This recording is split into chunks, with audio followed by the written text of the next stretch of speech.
Hello friends, greeting of the day. तो आज हम पढ़ने जा रहे हैं क्लास 9 का साइंस का चैप्टर 1 जो है मैटर इन आवर सराउंडिंग। तो इसके बहुत सारे कॉन्सेप्ट्स हैं, कुछ की कॉन्सेप्ट्स भी इसमें प्रेजेंट हैं।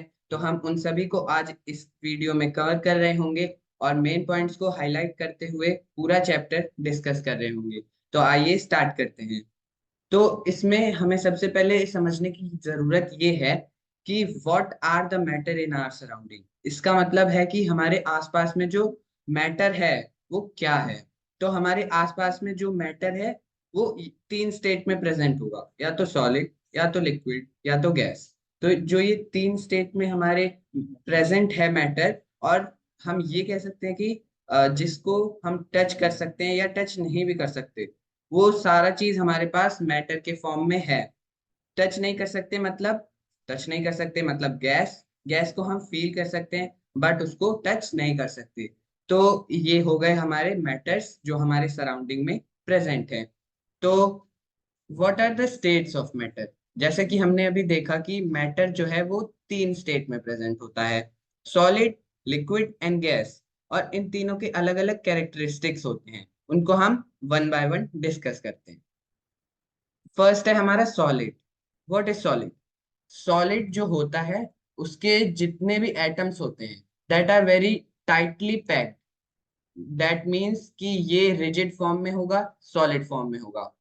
जैसे कि फॉर एग्जाम्पल हमारे पास कोई चीजें हैं, उनको हमने टाइटली पैक करके एक टेप से पैक कर दिया है, तो वो सॉलिड ही होगा ऑफ कोर्स। और अगर हमने उसको मतलब थोड़ी थोड़ी स्पेस देके रखा है, तो उसमें हमारे हाथ जा सकते हैं। फॉर एग्जाम्पल ऑर्बीज बॉल, अगर ऑर्बीज बॉल को हम ग्लू से चिपका देते हैं या फिर उसकी बड़ी बॉल बना देते हैं तो वो सॉलिड हो जाता है। बट अगर हम इंडिपेंडेंटली थोड़ा थोड़ा गैप में उसको रखते हैं तो वो हमारा हो जाता है लिक्विड फॉर्म में।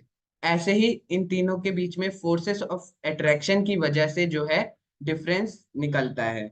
जैसे कि हम देखते हैं लिक्विड। लिक्विड में हम इस पिक्चर में देख सकते हैं कि इसमें यहाँ पर गैप है, फिर भी इसके पार्टिकल्स जो हैं कंटिन्यूअसली मूव कर रहे होते हैं। तो ये होता है हमारा लिक्विड। और नेक्स्ट है हमारा गैस। गैस जो है उसके एटम्स इंडिपेंडेंटली मूव करते रहते हैं चारों तरफ।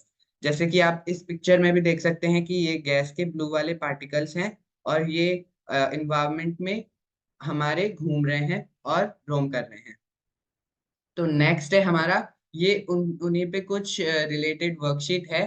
तो इसको आप एक बार सॉल्व करने की कोशिश करिएगा, क्योंकि अगर हम इसको सॉल्व करते हैं तो सॉलिड, लिक्विड, गैस और स्टेट्स ऑफ मैटर और तो और मैटर के बारे में हमारी जो जानकारी होगी वो भी बढ़ेगी। और जो हमारे कुछ भी डाउट्स होंगे वो भी इस क्वेश्चंस के थ्रू क्लियर हो जाएंगे। तो कोशिश करिएगा, इसको जरूर से सॉल्व कीजिएगा। फॉर एग्जाम्पल मैं यहाँ पे आपको एक बताता हूँ, थर्ड वाला, that anything that has mass and volume is called dash। जैसे ही आपने पढ़ा कि anything that has mass and volume is called dash, इसमें हमको एक डेफिनेशन भी मिल रही है। किस चीज की डेफिनेशन मिल रही है? मैटर की डेफिनेशन मिल रही है। क्या मिल रही है? कि anything that occupies space has mass and volume is called matter। हमने यहाँ पे देख लिया। तो इसी तरीके से सारे क्वेश्चन आपके लिए फ्रेम किए गए हैं, तो इसको जरूर से सॉल्व कीजिएगा। नेक्स्ट है हमारा, particles of matters are continuously moving. Yes, कि पार्टिकल्स ऑफ मैटर जो है वो कंटिन्यूअसली मूव करते रहते हैं। आप कहोगे कि इसको प्रूव कैसे करेंगे हम, तो आइए देखते हैं। फॉर एन एग्जाम्पल हम ले लेते हैं यहाँ पे कोई भी सिंगल एलिमेंट। यहाँ पे हमने एक एलिमेंट लिया, ये उसका प्रोटॉन और न्यूट्रॉन वाला पार्ट है ना। और यहाँ पे शेल्स होंगे के, एल, ऐसे बहुत सारे शेल्स होंगे। तो यहाँ पर ये वाले जो इलेक्ट्रॉन्स होंगे ना, तो ये मूव करते होंगे। यहाँ पर मूव करते हैं। हम जानते हैं कि इलेक्ट्रॉन जो है प्रोटॉन और न्यूट्रॉन के अराउंड मूव करते हैं।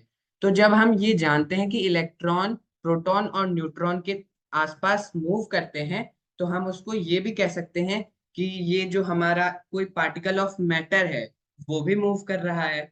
कैसे? क्योंकि एक एग्जांपल लेते हैं, आप कार के अंदर बैठे हैं और कार मूव कर रही है, तो हम ये भी कहेंगे कि हम मूव कर रहे हैं। तो इसी तरीके से कुछ हम इसको देखते हैं कि particles of matter are continuously moving. अगला है हमारा characteristics of particles of matter. तो यहाँ पे 4 main characteristic of particles of matter हमें दिए गए हैं। तो आइए देखते हैं कौन कौन से हैं। फर्स्ट है हमारा, the particles of matter are very very small. हम ये जानते ही हैं कि पार्टिकल किससे बना होता है, एटम से। एटम क्या होता है, smallest unit of any element. तो ये तो प्रूव हो गया। नेक्स्ट है हमारा, the particles of matter have space between them. हाँ, हम जानते हैं जैसे कि जो भी मैटर होता है वो सर्कल फॉर्म में होता है। फॉर एन एग्जांपल, ये कोई मैटर का एलिमेंट है, ये सर्कल है। नेक्स्ट वाला ये भी सर्कल है, नेक्स्ट वाला ये भी सर्कल है, नेक्स्ट वाला ये भी सर्कल है। तो हमने यहाँ तो सिर्फ 4 ही लिए और हमने देखा कि हाँ भाई, इधर भी गैप है, इधर भी गैप है। तो हम ये कह सकते हैं कि the particles of matter have space between them. उसी तरीके से नेक्स्ट है हमारे पास, the particles of matter are constantly moving. ये हमने अभी प्रीवियस स्लाइड में पढ़ा कि जो पार्टिकल ऑफ मैटर है वो कंटिन्यूअसली मूव करते रहते हैं। कैसे मूव करते रहते हैं, वही KLMN शेल वाला फॉर्मूला जो हमने देखा था अभी पीछे। इलेक्ट्रॉन्स मूव करते हैं तो पूरा पार्टिकल मूव करता हुआ होता है। और नेक्स्ट है हमारा, the particles of matter attract each other. हाँ, ये वाला इंपॉर्टेंट है कि जो पार्टिकल्स ऑफ मैटर है वो एक दूसरे को अट्रैक्ट करता है। ये हम कैसे जान सकते हैं? फॉर एग्जाम्पल, हमने 1 ड्रॉप ऑफ वाटर ली और इस टेबल पे हमने रख दी। फॉर एन एग्जाम्पल करके देख सकते हैं आप इसे। 1 ड्रॉप ऑफ वाटर हमने रखी और उसी के थोड़े आसपास में सेकेंड ड्रॉप ऑफ वाटर रखी। तो हम थोड़ी देर बाद ऑब्जर्व करेंगे कि ये जो एक दोनों ड्रॉप ऑफ वाटर्स है ना, वो कनेक्ट होने की कोशिश कर रही है। वो कनेक्ट हो रही है एक दूसरे में और एक बड़ा ड्रॉपलेट बना रही है। तो इससे हम कह सकते हैं कि particles of matter attract each other. और अगर अट्रैक्ट ना करती तो ये कैसे कोई स्टेट बन पाती? फॉर एग्जाम्पल हम लेते हैं सॉलिड। सॉलिड अगर एक दूसरे को अट्रैक्ट नहीं करके रखता तो उसकी रिजिडिटी कैसे बनती? अगर लिक्विड भी थोड़ा बहुत अट्रैक्ट नहीं करता तो उसकी थोड़ा बहुत फ्लूइडिटी जो है वो कैसे रहती? और गैस तो जो है वो रिपल करता है, बट कहीं ना कहीं वो अट्रैक्ट भी करता रहता है। तो ऐसे ही नेक्स्ट हम देखते हैं, can matter change it's states? तो इसका सीधा सा आंसर है यस। कैसे? तो एक चीज है, अगर किसी मैटर को हम हीट प्रोवाइड करते हैं, हीट प्रोवाइड करते हैं तो वो सॉलिड से गैस बन जाता है, वो सॉलिड से कन्वर्ट हो जाता है टू गैस। और अगर किसी चीज को हम कूल करते हैं या ठंडा करते हैं, मतलब कि कूल करते हैं, तो वो हमारा बनता है गैस से सॉलिड, गैस से सॉलिड। ऐसा कैसे कह सकते हैं हम इसका एक एग्जांपल लेते हैं। हमारे इस घर में रेफ्रिजरेटर होता है। रेफ्रिजरेटर में हम क्या करते हैं, आइस जमाने के लिए वाटर को कूल करते हैं। लिक्विड को कूल करा तो हमने, हमारा बन गया सॉलिड। और एक यहाँ पे फैक्ट ये भी है कि जो हॉट वाटर होता है वो कंपेयर टू कोल्ड वाटर ज्यादा जल्दी फ्रीज होता है, ज्यादा जल्दी जम जाता है, बर्फ की फॉर्म में आ जाता है। कैसे? क्योंकि जो उसके पार्टिकल्स होते हैं वो इवेपोरेट होते हैं तो वो इवनली स्प्रेड हो जाते हैं। और जब वो इवनली स्प्रेड होंगे तो as compare to high volume, less volume वाला ज्यादा जल्दी जो है हमारा कूल होगा। और वो कूल होगा तो छोटे छोटे पार्टिकल्स कूल होंगे तो उससे पूरा कूल हो जाएगा। तो हमने ये देख लिया, can matter change it's states. तो यस, कैसे करता है, इसके अलग अलग प्रोसेसेस हैं। तो पहला हम देखते हैं कि हमारा जो सॉलिड से लिक्विड बनता है, ये हमने ऑब्जर्व भी किया है। एक आइस ले ली, उसको रख दिया कहीं पे, वो मेल्ट हो गया तो वो लिक्विड में बन गया। सेम वही कॉन्सेप्ट यहाँ पर भी है कि अगर कोई सॉलिड से लिक्विड बन रहा है तो वो मेल्टिंग होगा, और अगर कोई लिक्विड से गैस बन रहा है तो इवेपोरेशन होगा, और अगर गैस से सॉलिड बन रहा है तो डिपोजिशन होगा। डिपोजिशन कैसे होगा? डिपोजिशन होता है मतलब उसका डिपॉजिट।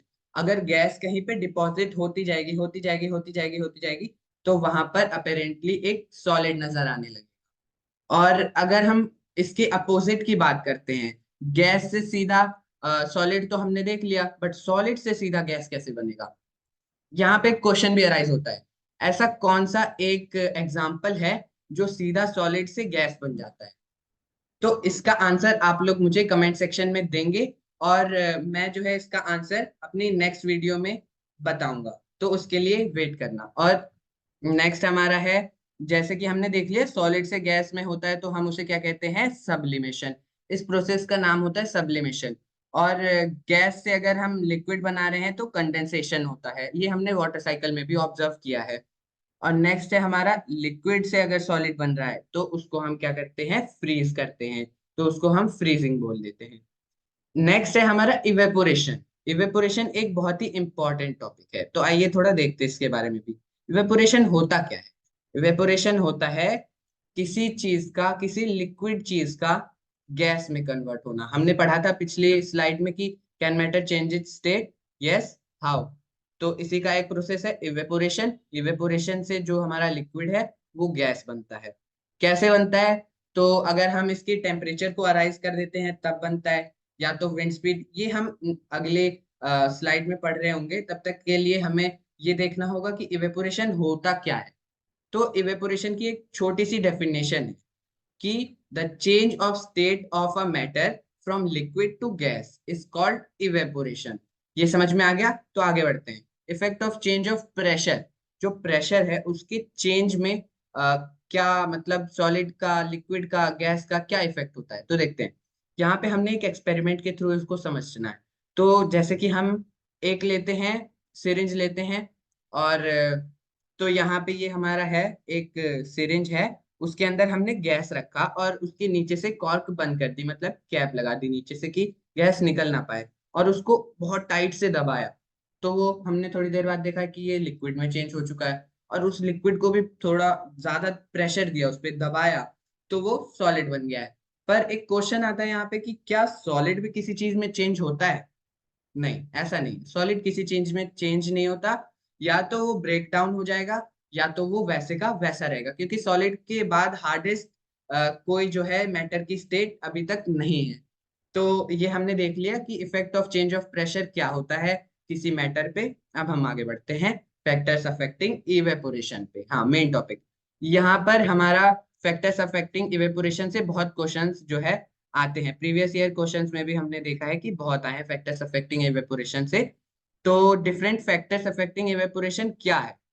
पहला है हमारा टेम्परेचर। अगर टेम्परेचर बढ़ेगा या कम होगा तो उसका असर जो है हमारे लिक्विड पे और इवेपोरेशन पे पड़ेगा पड़ेगा। हम यहाँ पे एक छोटा सा एग्जांपल लेते हैं। घर में हम सभी ने चाय बनाई होगी, और अगर हम गैस तेज कर देते हैं कभी कभी, तो चाय कहते हैं ना जल जाती है, मतलब कम हो जाती है। कैसे हो जाती है? वो जल तो नहीं जाएगी, ऑफ कोर्स, वो जो है इवेपोरेट हो जाती है, उसके जो लिक्विड पार्टिकल्स है इवेपोरेट हो जाते हैं। तो ये हमने समझ लिया कि टेम्परेचर का चेंज इस पे इफेक्ट डालता है। और नेक्स्ट है हमारा सरफेस एरिया। सरफेस एरिया के लिए भी देख लेते हैं। अगर एक बाउल में या एक कंटेनर में हम लोग उसको कर रहे हो जिसका सरफेस एरिया कम है, उसको इवेपोरेट करने की कोशिश करें टेम्परेचर देके, तो वो नहीं होगा जल्दी, उसको थोड़ा टाइम लगेगा।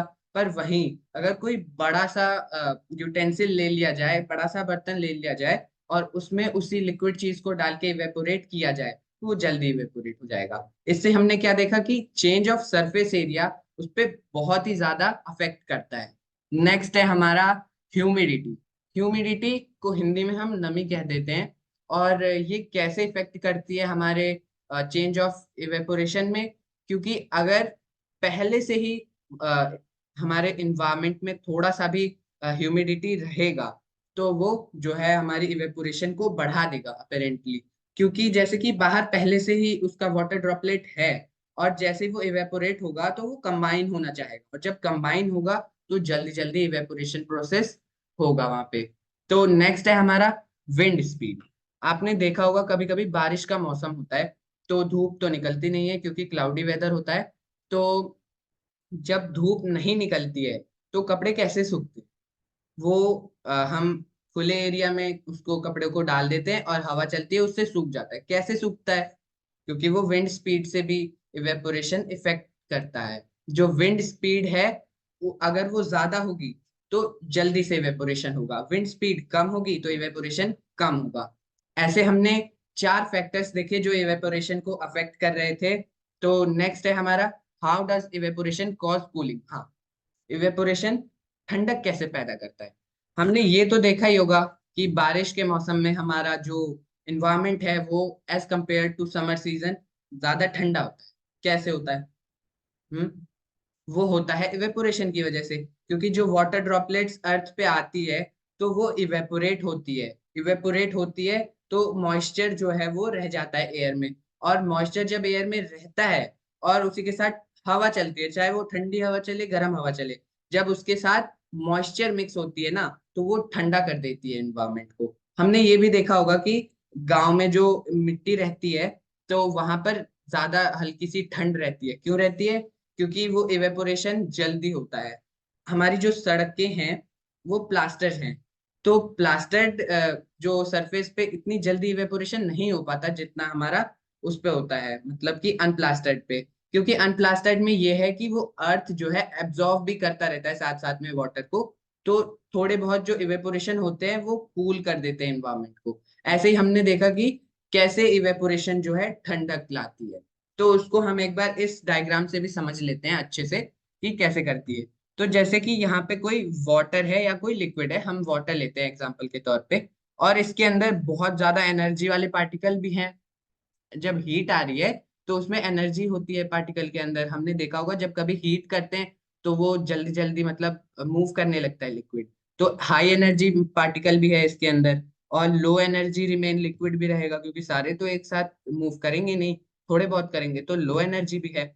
और जब ये हाई एनर्जी एयर में जाती है ना, तो हाई एनर्जी लो होने लगती है, और जब लो होती है और एयर के साथ मिक्स होती है, और जब हमारे स्किन पे टच होती है, तो हमको एक ठंडा सा इफेक्ट फील होता है। तो यही था हमारा how does evaporation cause cooling. I hope कि ये आपको समझ में आया हो। नेक्स्ट है हमारा प्लाज्मा। ये लास्ट हमारा टॉपिक है इस चैप्टर का। What is plasma? प्लाज्मा भी एक स्टेट ऑफ मैटर, ये तो हमने पढ़ा है कि प्लाज्मा हमारी स्टेट ऑफ मैटर है। और ये कौन सी स्टेट ऑफ मैटर है? ये है जब कोई सॉलिड होता है, हमने देखा टाइटली पैक्ड होता है, लिक्विड होता है वो थोड़ी थोड़ी गैप होते हैं उसमें, ज्यादा नहीं होते पर थोड़े थोड़े होते हैं। और जो ये प्लाज्मा है ना, उसमें लिक्विड से थोड़े से ज्यादा टाइटली पैक्ड होते हैं, तो उसको हम प्लाज्मा कह देते हैं। तो यहाँ पर इसके एग्जांपल्स भी यहाँ पे हैं हमारे पास, जैसे कि ऑरोरा। ऑरोरा बोरोलिस हमने देखा होगा, माउंटेन से दिखता है, वो हिमालयन साइड में दिखता है, यहाँ तो नहीं दिखता है। ये कैसे दिखता है कि जो स्पेस में कुछ स्टार्स मूव करते होते हैं, और जब वो हमारे एटमॉस्फेयर से टकराते हैं, मतलब कि एटमॉस्फेयर में आते हैं अर्थ के, तो उसका एकदम से रिफ्लेक्शन बनता है अलग, और अर्थ के जो आउटर एटमॉस्फेयर है उससे रिफ्रैक्ट होता है, और उससे ऑरोरा दिखता है, और वो ऑरोरा जो है प्लाज्मा होता है। और ऐसे ही लाइटनिंग, बिजली। बिजली कभी सोचा है बिजली कौन से स्टेट ऑफ मैटर होती है? वो तो गैस भी नहीं होती, लिक्विड भी नहीं होती, और ना तो सॉलिड होती है। कौन सी होती है फिर तो प्लाज्मा होती है वो। और नेक्स्ट है हमारा प्लाज्मा बॉल। ये तो नेम से ही पता चल रहा है कि प्लाज्मा बॉल प्लाज्मा से बनी है। नेक्स्ट है हमारा न्यूक्लियर फायर बॉल, कि न्यूक्लियर जो एनर्जी से डिस्ट्रक्शन होता है वो प्लाज्मा के कारण होता है। और हमने कभी कभी बोट्स भी देखे होंगे, जो बोर्ड्स होते हैं नियॉन साइन के, वो भी हमारे प्लाज्मा से ही बनते हैं, क्योंकि प्लाज्मा जो है लाइट को ज्यादा रिफ्लेक्ट करती है। और नेक्स्ट है वेल्डिंग आर्क। वेल्डिंग मशीन जो होती है उसमें से एक फायर निकलती है, तो वो फायर जो है प्लाज्मा की बनी होती है। आई होप ये चैप्टर आपको अच्छे से समझ में आ गया होगा। तो हम मिलते हैं नेक्स्ट चैप्टर के लिए, तब तक थैंक यू।